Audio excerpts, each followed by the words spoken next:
Tudo da Canção Nova em um só lugar. Canção Nova Play. O Senhor esteja convosco. Ele está no meio de nós. Proclamação do Evangelho de Jesus Cristo segundo Marcos. Glória a vós, Senhor. Naquele tempo, Jesus partiu com seus discípulos para o povoado de Cesareia de Filipe. No caminho, perguntou aos discípulos: quem dizem os homens que eu sou? Eles responderam: alguns dizem que tu és João Batista, outros que és Elias, outros ainda que és um dos profetas. Então ele perguntou: e vós, quem dizeis que eu sou? Pedro respondeu: tu és o Messias. E Jesus proibiu-lhes severamente de falar a alguém a seu respeito. Em seguida, começou a ensiná-los, dizendo que o Filho do Homem devia sofrer muito, ser rejeitado pelos anciãos, pelos sumos sacerdotes e doutores da lei. Deveria ser morto e ressuscitar depois de 3 dias. Ele dizia isso abertamente. Então Pedro tomou Jesus à parte e começou a repreendê-lo. Jesus voltou-se, olhou para os discípulos e repreendeu a Pedro, dizendo: vai para longe de mim, Satanás. Tu não pensas como Deus, e sim como os homens. Então chamou a multidão com seus discípulos e disse: se alguém me quer seguir, renuncie a si mesmo, tome a sua cruz e me siga. Pois quem quiser salvar a sua vida vai perdê-la, e quem perder a sua vida por causa de mim e do Evangelho vai salvá-la. Palavra da salvação. Glória a vós, Senhor.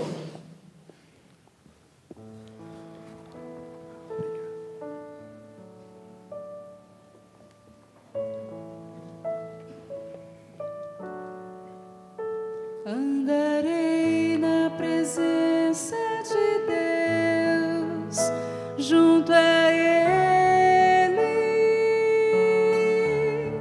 na terra dos vivos.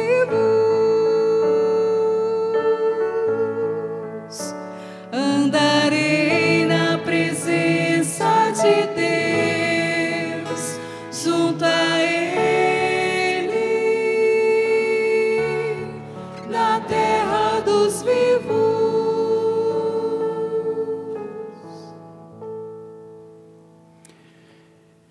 Meus irmãos e minhas irmãs, hoje nós ouvimos o relato do Evangelho, onde ouvimos a profissão de fé de São Pedro. Este relato, da profissão de fé de Pedro está presente nos 3 evangelhos sinóticos: Mateus, Marcos, de onde ouvimos hoje, e também São Lucas. Tamanha a importância desse relato, os 3 evangelistas narram esse acontecimento. E esse acontecimento acontece fora da Terra Santa, fora ali de onde parte da vida de Jesus se desenrola, acontece. Exatamente ali na região de Filipe de Cesareia, aquele povoado. São Marcos coloca como povoado. Importante, esse evangelho de hoje, que ouvimos, ele destaca 2 pontos muito importantes. O primeiro deles é o reconhecimento de Jesus como Messias por São Pedro. Tu és o Messias. Esse é o primeiro ponto. E o segundo ponto é onde Jesus diz do conteúdo dessa sua messianidade, o conteúdo do ser messiânico de Jesus, a quem Ele mesmo revela. E eu trago aqui para você, como está descrito no Evangelho, o conteúdo, a centralidade, como deve se desenvolver o ser Messias de Jesus. Diz ele: o Filho do Homem devia sofrer muito, ser rejeitado pelos anciãos, pelos sumos sacerdotes e doutores da lei. Devia ser morto e ressuscitar depois de 3 dias. Veja que coisa. Israel, o povo de Deus, o povo hebreu, ele esperava um Messias que não tivesse essas características que Jesus acaba de elencar aqui. Eles esperavam um Messias que vencesse através da espada, da luta, que se impusesse sobre os inimigos. Um Messias, uma espécie de Messias guerreiro, vencedor através da luta. Quando Jesus vem e quebra ao meio esta lógica, né? Dizendo que o Filho de Deus, o Messias, o Filho do homem, o Messias, devia sofrer, né? Ser rejeitados pelos anciãos, pelos fariseus, mestres da lei, enfim. E por fim, ser morto, mas que ao terceiro dia ressuscitaria. Diante disso, São Pedro, que também esperava esse Messias vencedor, esse Messias que se impusesse pela força militar, ele também não aceita. Ele se decepciona. Como o povo de Israel, ele esperava um Messias diferente desse que Jesus se apresenta, indo contra toda, né, lógica existente a respeito do Messias. E as tradições religiosas daquela época, né, os saduceus, os fariseus, enfim, todos eles ensinavam um Messias diferente desse que Jesus se apresenta, desse apresentado por Jesus. Um Messias vencedor, um Messias vitorioso que viesse libertar de uma vez por todas o povo de Israel, né, que tanto sofria, que tanto padecia, não é, diante de povos estrangeiros, povos pagãos. Então eles mesmos ensinavam um Messias que viria e que politicamente dominaria pela força. E agora Jesus se apresenta como um Messias diferente, um Messias que vai vencer sendo derrotado, perdendo? Como assim?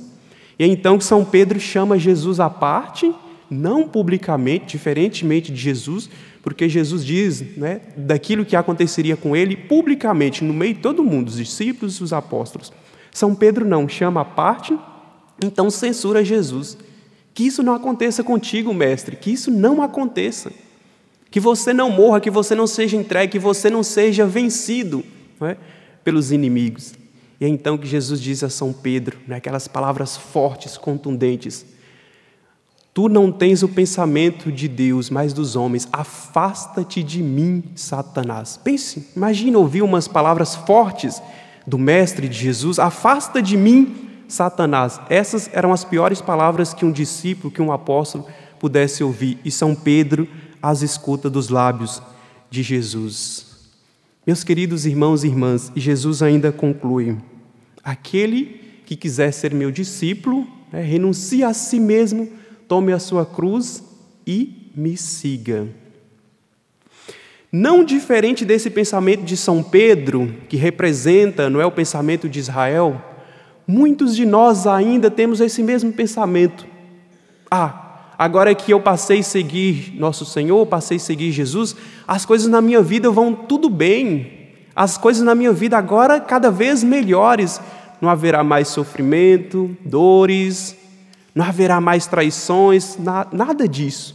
A vida financeira agora vai uma bênção, uma beleza. Não, meus irmãos. Se nós estamos com esse pensamento, nós estamos com pensamentos dos homens, não o pensamento de Deus. Estamos sendo discípulos de outros, não de Jesus Cristo, porque o que Ele nos orienta? A assumir a nossa cruz. Assumir a nossa cruz. E quem de nós não tem uma cruz, não é verdade? Cada um de nós temos a nossa cruz.